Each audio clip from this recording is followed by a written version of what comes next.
Time now for Rocky Jordan.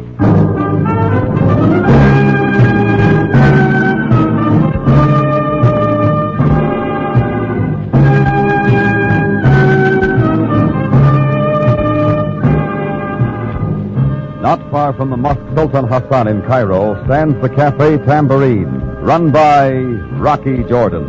The Café Tambourine, crowded with forgotten men, alive with the babble of many languages. For this is Cairo, where modern adventure and intrigue unfold against the backdrop of antiquity. Tonight's story, Journey to Nashir.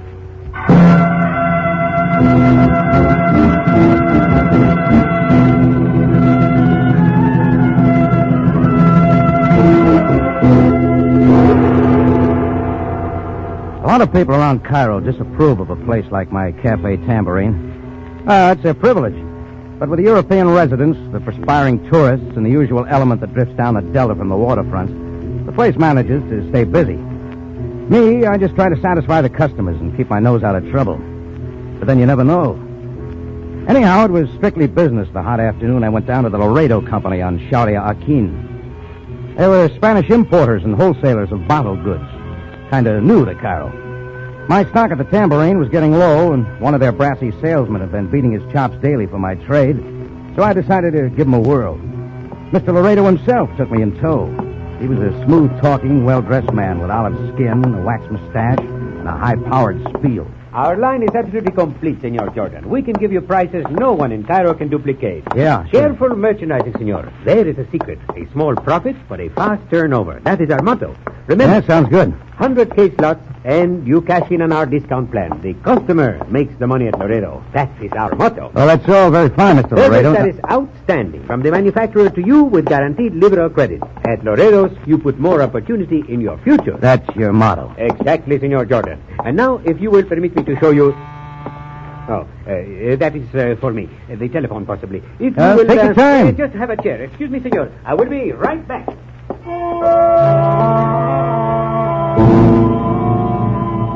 I didn't mind the wait. The rear of the wholesale house looked cool and inviting after the swelter of the street. So I wandered back, browsing among the cases piled and stacked everywhere. It looked like Laredo had just what I wanted.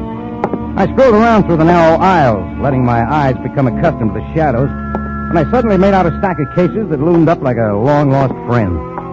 It was a mineral water from my favorite spa in South America. I hadn't seen any in years.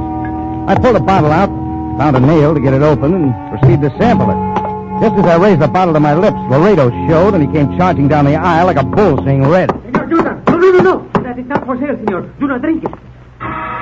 It was too late. I spit most of it out, but swallowed enough to take the roof off the top of my head. For a moment, I was stunned, then I was confused, and it seemed like 1,000 little flames began to lick my inside. When I fell back against the cases, I was suddenly aware that Laredo was standing rigid, kind of dumb and sad expression on his face. Que lástima. Don't Don't stand to there. warn you, senor. Give me some water, you stupid fool. Hurry up. I am afraid, Senor Jordan, there is nothing I can do now. I'd scream at him, but didn't quite make it. I doubled up in pain, and the next thing I knew, I was groveling at Laredo's feet. It got dark then, and the rest was like a nightmare. First, I was tossed in the sea, and again by a howling wind. There were times when I was conscious of a strange odor.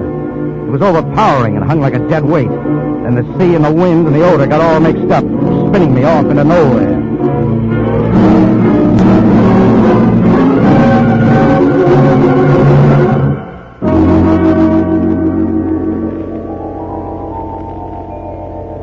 When I came drifting back, my body was still and quiet. My eyes opened and there was more spinning. Not me this time, but a little seething fan making like a sunbeam mixmaster. Only it didn't help any. I was in a small room, flat on my back. Here and there was sprinkled some white enamel. And there was another smell, like a hospital. I pulled my eyes to the window, and all I could see was sand. I went back to sleep for a while, and when I woke up again, the same burning was in my throat, and my lips were parched and dry. There was more white. Some of it moved. I looked up to see a spare, mild-eyed man staring down over his beard at me. There, now, you're coming around. You'll be all right now. Will I? I am Dr. Cooper. Well, Jordan's my name. Well, maybe you know. Now, just relax. We will talk later. Where's Laredo? No, I wouldn't sit up. Not yet. Where is he? Here, drink this. There. That's better, is it not? Yeah, thanks. You haven't answered me. Oh, Mr. Jordan, why can't people like you and I learn the ways of the Oriental? What does that mean? Resignation at times such as this. You have been through an ordeal. Your mind should be at peace. But then I have tried too. Tell me about Laredo. I'm sorry I never heard of him. And what's this? How'd I get in this place? Not much of a hospital, I admit. But the best we have is a tiny outpost like Nashir. Nashir? Please lie back, Mr. Jordan. I was in Cairo only a few minutes ago. We are 50 miles from Cairo. But then your mind will clear. The heat and the sand does such things, you know. How'd I get here? Why is anyone here?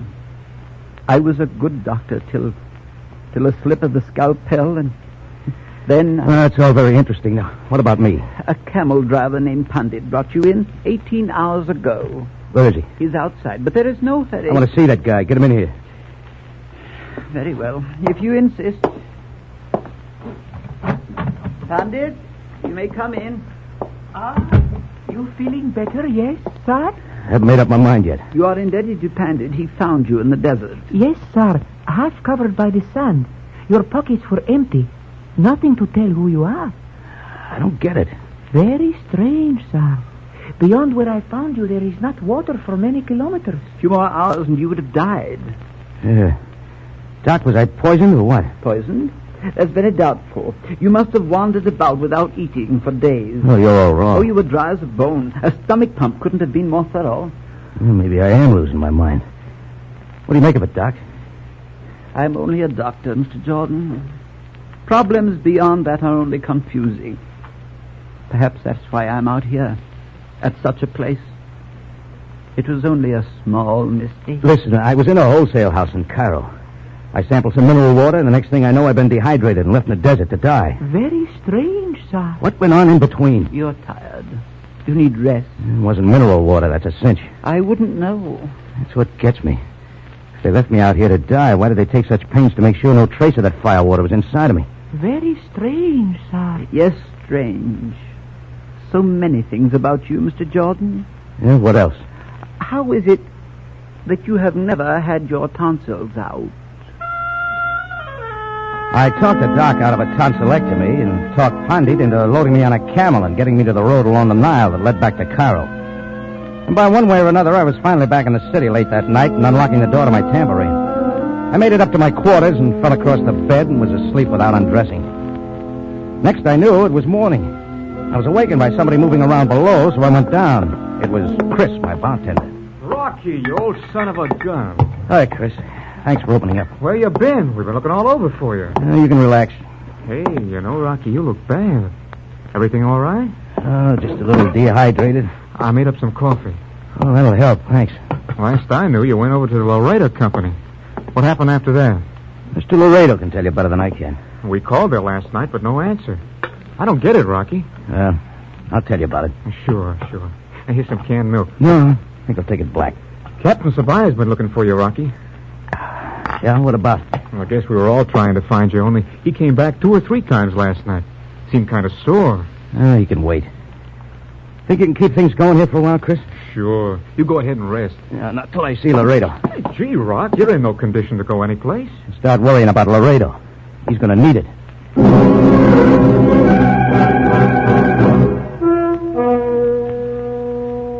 I grabbed a taxi a couple of blocks down, and 20 minutes later, I was at the Laredo Company. The front door was open, but nobody was around. Upstairs, I found Laredo's office. It was locked, but a couple of shut-ups snapped it open, and I was inside. It was empty, too.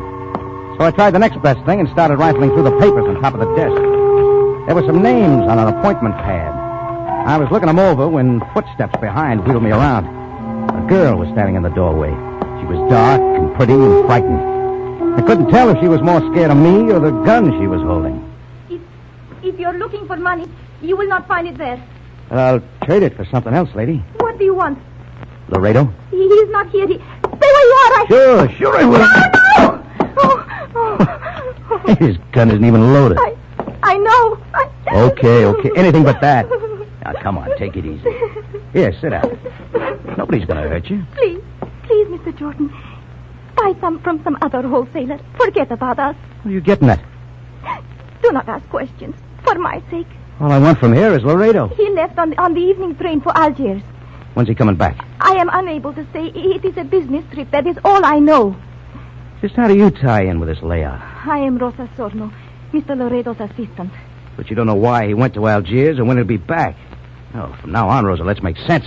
Sense? What went on here yesterday? What was in that mineral water? I do not know what you are talking about. Only you're plenty scared about something, and you come in here with a gun. You were searching through my desk. I did not know who you were. Oh, cut it, Rosie. You already called me by name. Oh, Now quit stalling. We got a lot to talk about. please, Mr. Jordan. If you will go back to the Tambourine and forget about this for just 2 days even. Who dumped me out in the desert? Laredo? What difference does it make? You are safe now. If you continue to persist, you will hurt yourself and me.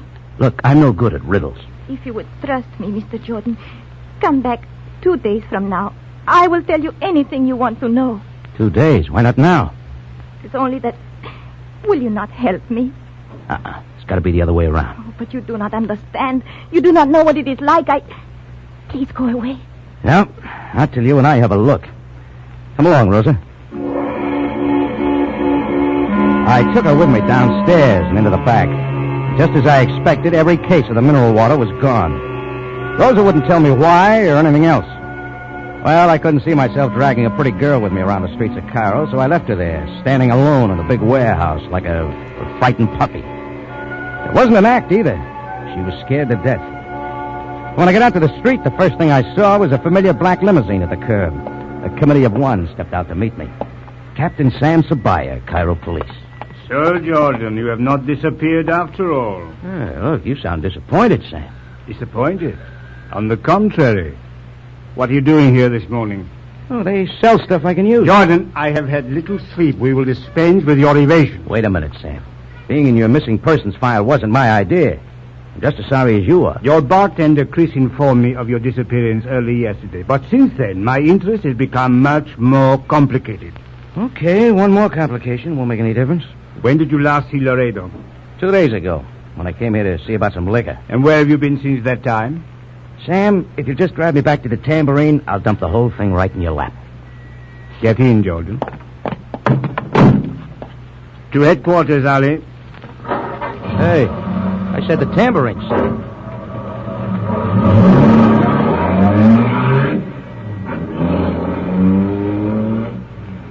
Proceed now, Jordan. What do you wish to tell me?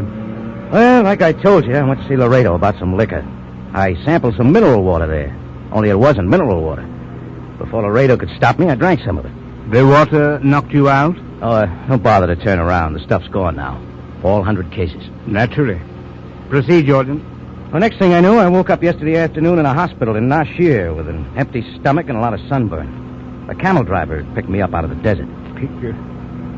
Is that all? If you don't believe me, check with Dr. Cooper at Nashir.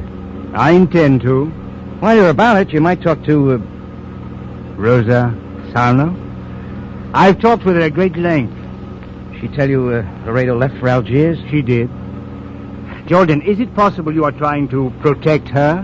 From what, Sam? The only thing I want to do is get my hands on Laredo. I fear that will not be possible. Oh, why? Laredo has been murdered. Stabbed and thrown beneath the wheels of an oncoming train.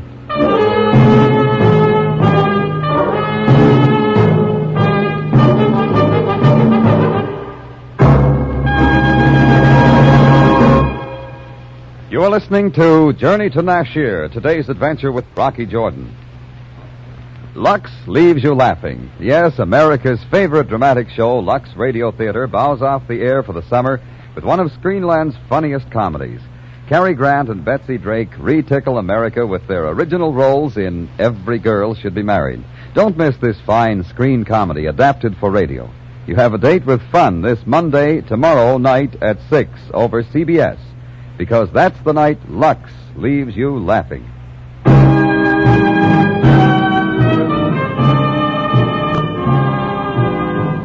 Now we return you to Cairo and tonight's adventure with Rocky Jordan, Journey to Nashir.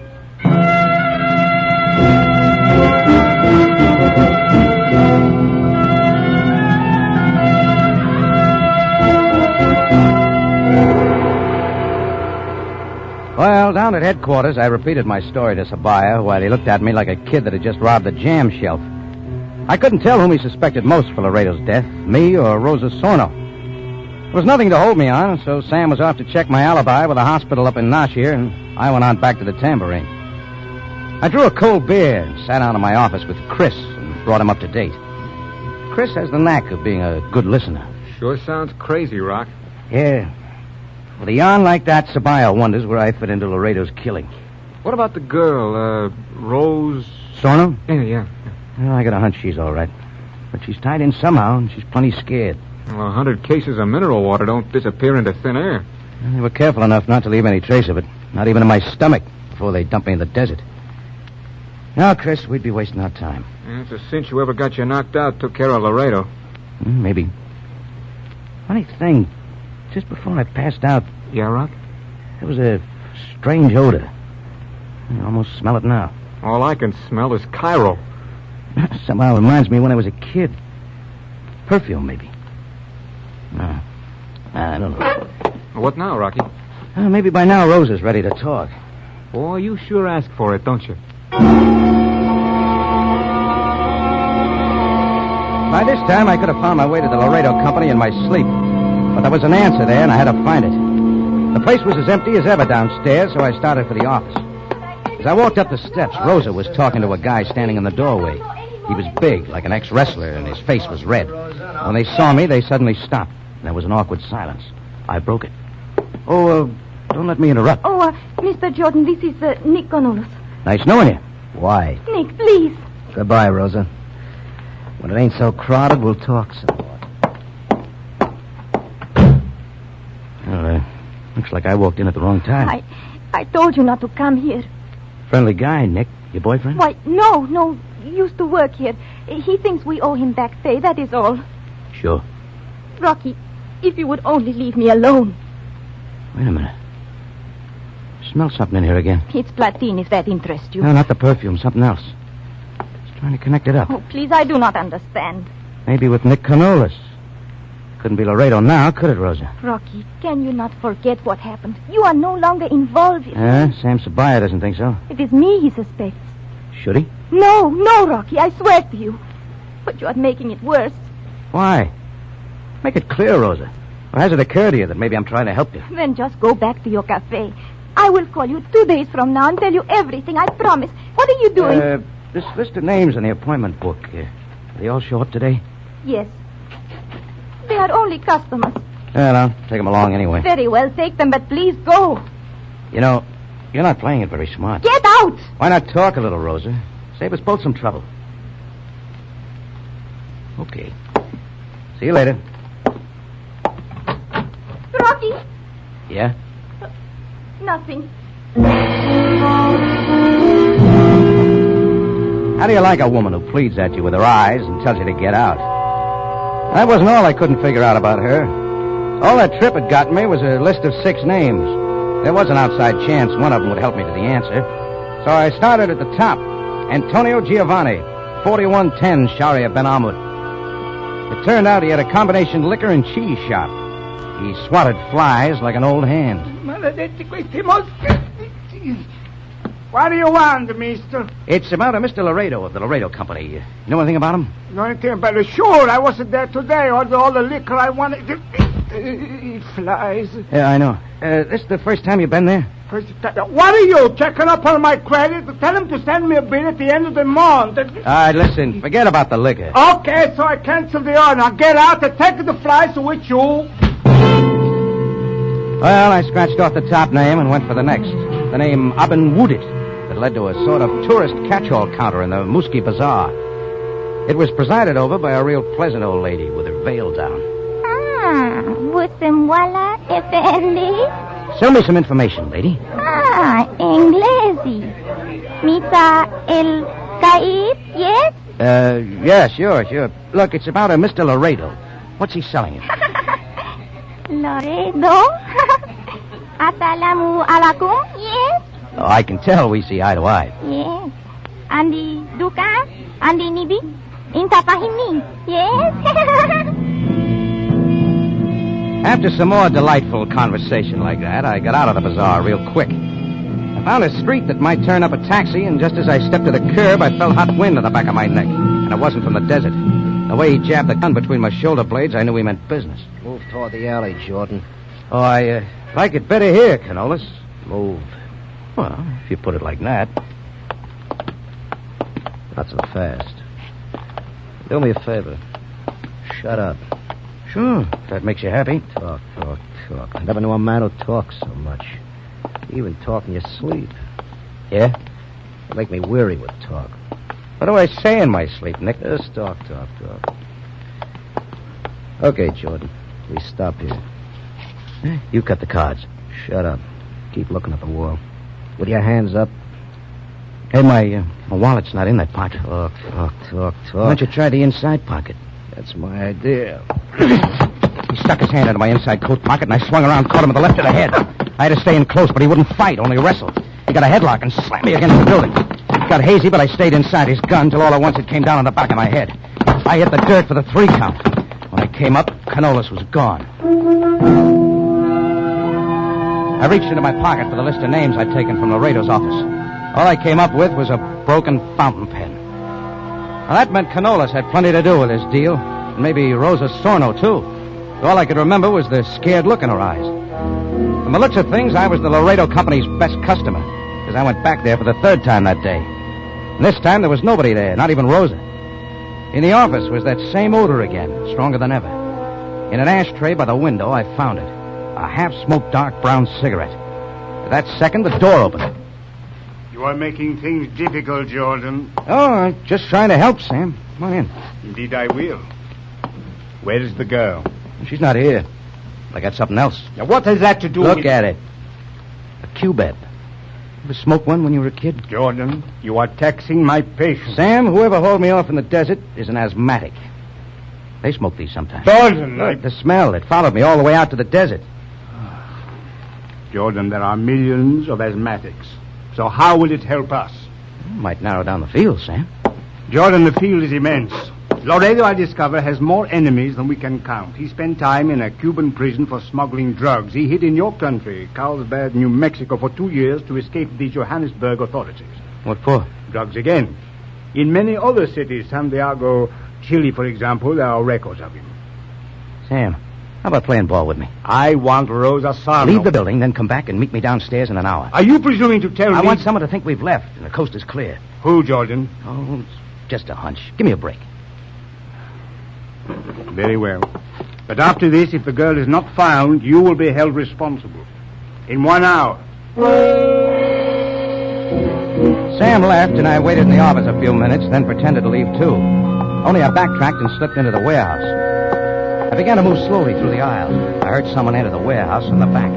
I ducked behind some cases and waited. It was Nick Canolas. As he passed, I slid out and shoved the stub of my fountain pen in his back. Hold it, Nick. You want to talk some more, Jordan? You, this time. About that list of names. They let no place, Jordan. You see, I'm looking around, too. For what? I just wonder what's coming to me. The door on our left suddenly opened, and there was Laredo, with more life than a jumping bean. Nick, look out!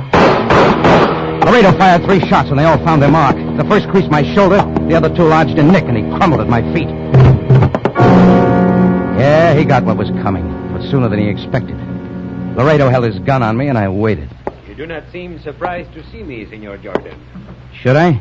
After all, if I am dead, I must be a ghost. It's an easy trick to put your identification on some bum and toss him under a train. For that, you get a 10% discount, Jordan. That half-smoked cubeb was a dead giveaway. What makes you think it is mine? The places you've been. Carlsbad, Johannesburg, Santiago. All health resorts for asthmatics. Go to the head of the class, Jordan. I don't qualify yet. What about Nick here? He was a good partner, until he wanted too much money, and then I had to discard him. Careful merchandising, we call it. Yeah, I got another name for it. You would have been a good salesman, Jordan. Selling mineral water? It boosted my sales tremendously. All year-round stock. That is my motto. Now, kindly step into that room. You shall meet a friend of yours. Yeah. Hello, Rosa. Rocky, Rocky, I wanted to tell you I did not like being kept here, Jordan. But now that you have come... Don't look at me like that, Rocky. I couldn't even warn I you. can think of a couple of times. Loredo was in the next room. He was there all the time. He would have killed us both. Well, that explains a few things. Now, how about the rest? When Mr. Loredo asked me to invest in a wholesale business in Cairo, it looked like a good venture. I didn't know what he was really doing until it was too late. Quite right. And now I leave you and Rosa to explain Nick. Well, that won't be hard. Do not be so certain. After all, I could not have killed him. I am dead, remember? All the time I was looking around the room. There were no windows. The light came from a naked bulb hanging at the end of a long cord by a stack of cases that rose above it. I took a deep breath, grabbed Rosa, and threw myself at the cases with everything I had. It worked. The light went out, and I pulled Rosa down, my hand tightly over her mouth. She got the idea and stayed quiet. It was pitch dark now. I waited and listened. Laredo was doing the same. It was cat and mouse. Only Laredo had the gun. So the move was up to me. And I got an idea.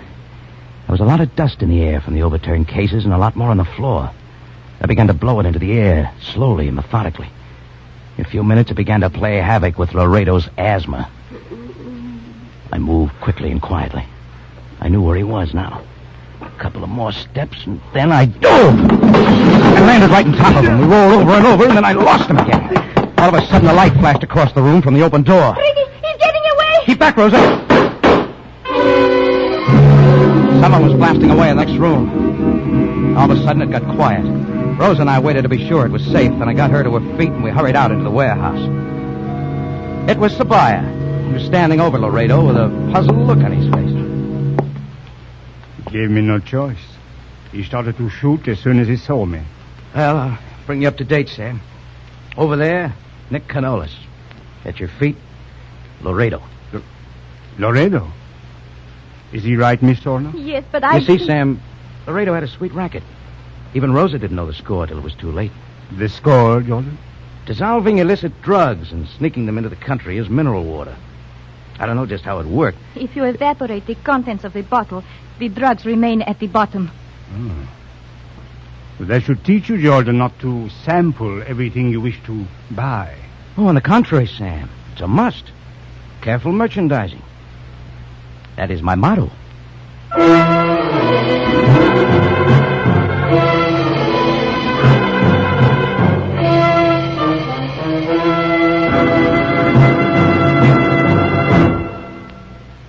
It's CBS, again at this same time next week for another story of adventure and intrigue, when we take you back to Cairo in the Café Tambourine, run by Rocky Jordan.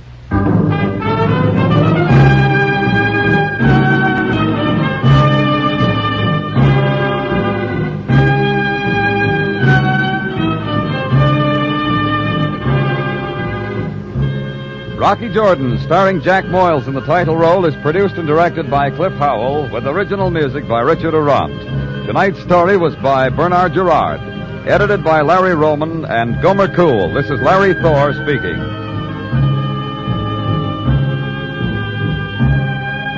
This is CBS, the Columbia Broadcasting System.